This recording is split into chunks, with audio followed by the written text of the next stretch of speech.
Stock market prediction channel में आप सबका स्वागत है।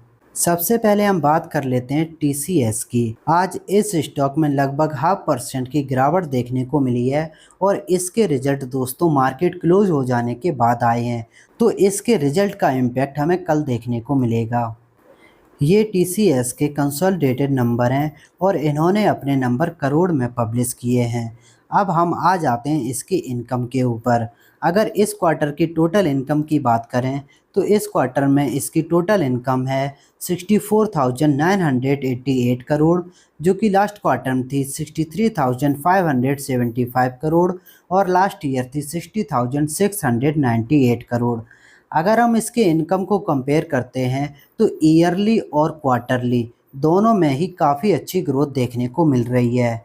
अगर हम इसके एक्सपेंसेस को देखें तो इस क्वार्टर में इसके टोटल एक्सपेंसेस हैं 48,956 करोड़, जो कि लास्ट क्वार्टर में थे 47,344 करोड़ और लास्ट ईयर थे 45,368 करोड़। और अगर इनके प्रॉफिट की बात करें तो इस क्वार्टर में इसका टोटल प्रॉफिट है 11,955 करोड़, जो कि लास्ट क्वार्टर में था 12,105 करोड़ और लास्ट ईयर था 11,380 करोड़। इस क्वार्टर में इसका ईपीएस है 32.92, जो कि लास्ट क्वार्टर में था 33.28 और लास्ट ईयर था 31.0। अगर हम ईपीएस को कंपेयर करते हैं तो लास्ट ईयर से तो इसके ईपीएस में ग्रोथ नज़र आ रही है, बट लास्ट क्वार्टर से इसके ईपीएस में गिरावट नज़र आ रही है। और इसके अलावा टीसीएस ने 10 रुपीज़ पर शेयर का डिविडेंड अनाउंस किया है, जिसकी की रिकॉर्ड डेट 18 अक्टूबर है। मतलब कि आपके डीमैट अकाउंट में 18 अक्टूबर से पहले टीसीएस का शेयर होना चाहिए, तभी आपको ये डिविडेंड मिलेगा।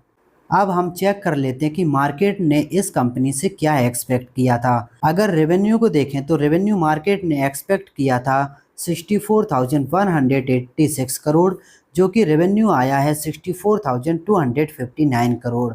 अगर एबिटा मार्जिन की बात करें तो एबिटा मार्जिन मार्केट ने एक्सपेक्ट किया था 24.90% और आया है 24.1%।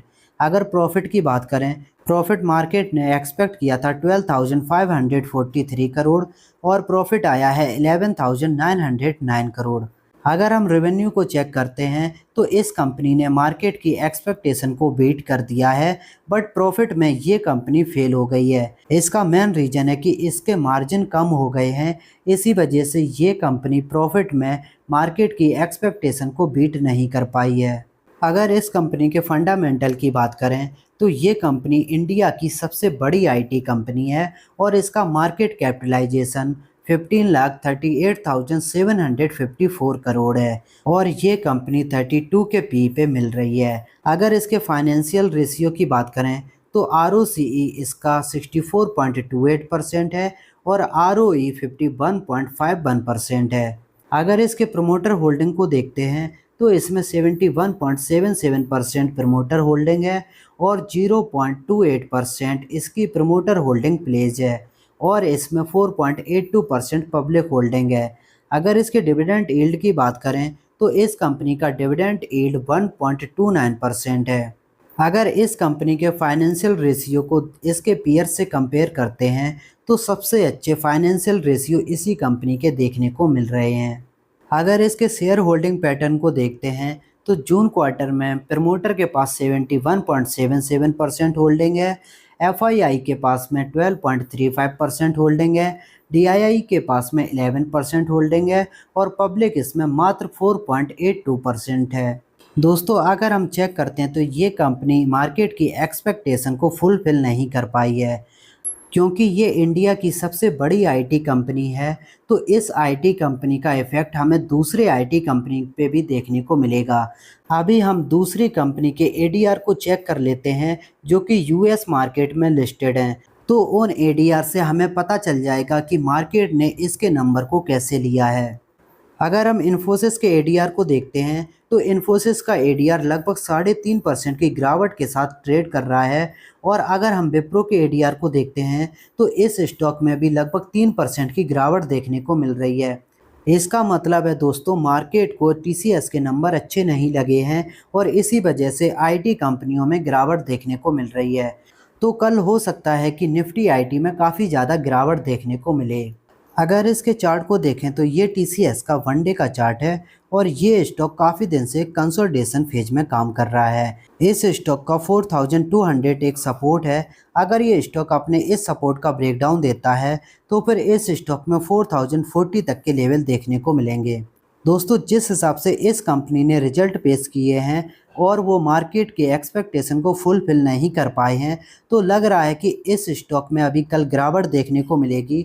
और बाई चांस अगर आने वाले दिनों में ये स्टॉक 4040 के आसपास मिलता है तो ये इस स्टॉक का काफ़ी अच्छा डिमांड जोन है और आप इस स्टॉक को इस लेवल पे लॉन्ग टर्म के लिए बाई कर सकते हो। अगर आप इस स्टॉक को लॉन्ग टर्म के लिए होल्ड करते हो तो फिर ये स्टॉक लॉन्ग टर्म में काफ़ी अच्छे रिटर्न देगा। अगर इसके रिजल्ट को देखते हैं तो लॉन्ग टर्म के लिए इसके रिजल्ट काफ़ी अच्छे आए हैं, बट शॉर्ट टर्म में ये मार्केट की एक्सपेक्टेशन को फुलफिल नहीं कर पाया है। इसी वजह से हो सकता है अभी आगे आने वाले दिनों में इस स्टॉक में गिरावट देखने को मिले। बट दोस्तों ये एक टाटा ग्रुप की कंपनी है और ये काफ़ी अच्छा स्टॉक है। अगर आपको ये स्टॉक 10% या 15% की गिरावट पे मिलता है तो फिर ये काफ़ी अच्छा चांस रहता है और आप इस स्टॉक को अक्यूमुलेट कर सकते हो और लॉन्ग टर्म में ये स्टॉक आपको काफ़ी अच्छे रिटर्न देगा। दोस्तों अगर वीडियो अच्छा लगा हो तो please like the video and subscribe the channel. इस वीडियो में इतना ही, मिलते हैं अपने नेक्स्ट वीडियो में।